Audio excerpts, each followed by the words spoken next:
Smash Ultimate is mere weeks away before we all have our grubby little mitts on it. Today I want to discuss the upcoming Fighter Pass. Oh boy, it better be worth it this time.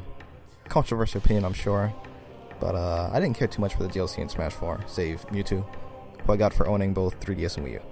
That's right, never got Cloud or Bayonetta, because tears are for queers. We're all speculating who Nintendo may have chosen. We were told not to, but you know how that works out with children. But the hefty $25 price tag, they better be worth it. Following is speculation and simple opinion, regarding a few fighters I'd be willing to drop the bones for. Nearly half the cost of the game, I might add. Greedy little goblins, aren't they? For whom Nintendo may have chosen, it depends really on whether they want to keep it in-house for no more Nintendo representation, or they're trying to cast a wider net, sell more copies, adding in the likes of the beloved Shrek and Goku. I don't know why everyone asked for them, but these first few are more honorable mentions, since they're characters in-game I like to see promoted to playable fighter, most of them being assist trophies, some of them being spirits. Hey, you never know. Nothing feels impossible with the addition of Plant. These being in no particular order, Waluigi, come on. The four plumbers duking it out sounds ultimate to me. Dude loves a groove, I'd wager a moveset would at least be visually interesting. Shadow, an ultimate life form and ultimate, leaves me feeling rather filthy. Keep him as Chaos Blast, Spear, Control, a unique dash, or more refined martial arts, we're golden. Easy. Black Knight, yeah, I know, another Fire Emblem character with a sword. Hold with that though, he's a villain. Heavy armor, so he'd have a unique moveset revolving around tanking hits, dealing powerful blows, he'd act like a tank. Probably seems busted in concept, though my stance holds firm.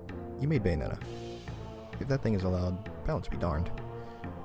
Metal Sonic, viciously efficient, a literal killing machine. Much like in Sonic Fighters, he wasn't just a clone of Sonic. Have him brutalize his opponents with metal claws, lasers, boosters, his black diamond shield, the works. This one I'd rather have Dracula, but Alucard seems more likely because them converting a boss seems way too far. Way too unlikely. Personally, I always felt the vampires represented Castlevania much better than the Belmonts. Hopefully it wouldn't be another swordsman. Another reason I take Dracula, but, that's asking too much. Basically, a lot of these are the assist trophies. The likes of Crystal, Zero. It just feels so wrong to have them be the items when we got Plant, I like to see them given due justice, and be made into proper fighters. A stretch, but a hope nonetheless. I play Grand Order. Less than 1% comes around eventually.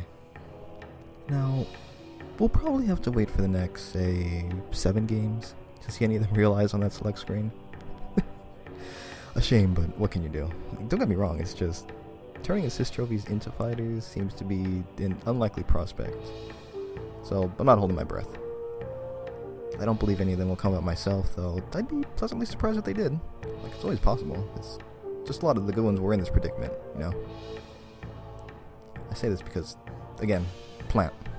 Anything is possible.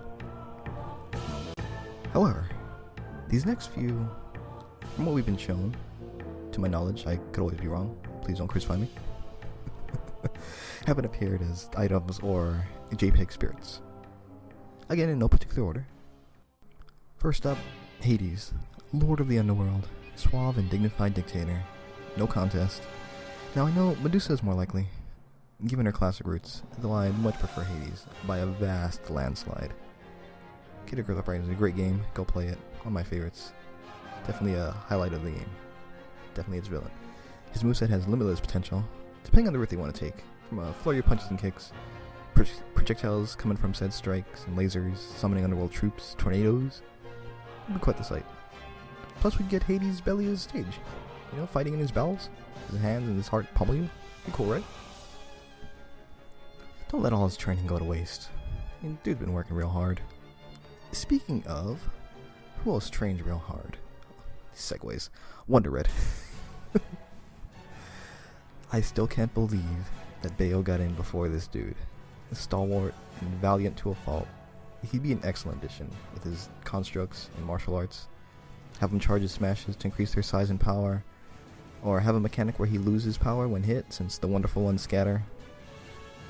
The stage could be Blossom City in the midst of a Gethjerk invasion, or cycle through the many bosses, Wana's Beast, Vorkin's Mizar, since they were all pretty memorable. Stuff writes itself. You know what else I remember? That chapter they made you repeat over and over and over and over in Bravely Default. When you say Square Enix rep, I think Bravely Default rep. Probably Tiz, but I could see any of them really. Ring a Bell, You, Magnolia, Idia, Anyas. Any of them. If the Square Enix rep is to be believed. With all the job classes, Musa could be amazing, ranging from fisticuffs to magic, to literally any sort of armament, spears, swords, bows, you name it. I haven't heard anyone suggest these guys, since that really surprised me. Everyone thinks Sora, or Noctis, or, you know, something along those lines. Certainly they definitely move copies, and that makes sense. But something feels wrong about having too many third parties.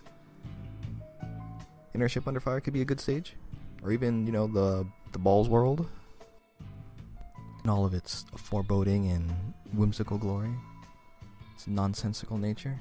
You know what else is nonsensical? Having Rex and Pyra be a Mii costume as opposed to a playable fighter, right? I mean, we're all expecting them. Now it just depends how much work they'd want to put into them. The bare minimum being a Pokemon Trainer-esque setup, where the closer you are to Pyra, the stronger your sword strikes become. Which would suck, since he'd just be another dude with a sword. Kind of boring. Or they could incorporate switching between the two, with specials like in Torna's Golden Country, where you trade off the weapons. I don't know how they share damage, they heal each other, or what have you. They could also give Rex different weapons, with blade switching. Well, that might be going too far, where you give him an axe, tonfas, a laser cannon. I don't know if they want to go that route. But, you know, whatever they take. And you can switch between those blades too. Be awesome. Be busted, but again, bail. Azurta and the World Tree would be cool stages, easily incredible, or you could just do Elysium. Elmo's a possibility too, though if Elmo gets in, I'm guaranteeing you now, best character in the game. We see Elmo, she will be at the top of the leaderboards, I guarantee it. Alright, she'd have speed, that's rather evident, rather apparent. She'd have the power, given Xenoblade's next story. I won't ruin that for you, but if you play the story, you'd know why. She'd have the weight, probably because of gravity nonsense. She'd have fast projectiles. She'd be unstoppable. You know what else is unstoppable? Including a Fire Emblem Three Houses representative. You know this is gonna, we're all expecting it. If this is to happen, it has to. We know it's going to. At least differentiate the character from the other sword wielders, please. That's not asking too much, is it? You already know how I feel about Lucina being a clone of Marth. Well, she doesn't have any of her moves from the game, not the spinny blade move, no nothing. And then Crom being a clone on top of them, they are just... If they designed these characters like they were in their games, much like they did Ike, Ike's not a clone of anybody. He's awesome. It's like, why you gotta be so lazy? Oh boy, just don't give me Marth 4.0, please. These are all just characters I'd enjoy playing as in Smash Brothers. I suppose the most important aspect is how fun they are. I'm sure I'll have fun with Plant, even though I feel as though... You know, he's a character who should be in Smash. I kind of expected something like this. You know, like Mario enemies like Koopa Troopa. Just not in Smash 5. I was thinking Smash 31. We'd be getting characters like Piranha Plant. And like Waddle Doo. Or... Bokoblin.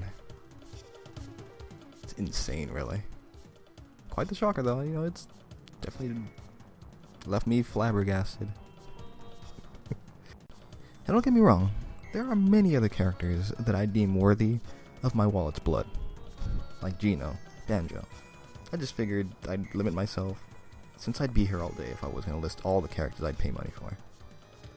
Please do let me know who you would be willing to pay for, or who you could see being in this game as part of the Fighter Pass. I do hope you enjoyed. Please do leave your thoughts. Do also love to hear them. Until next time, take care. Farewell.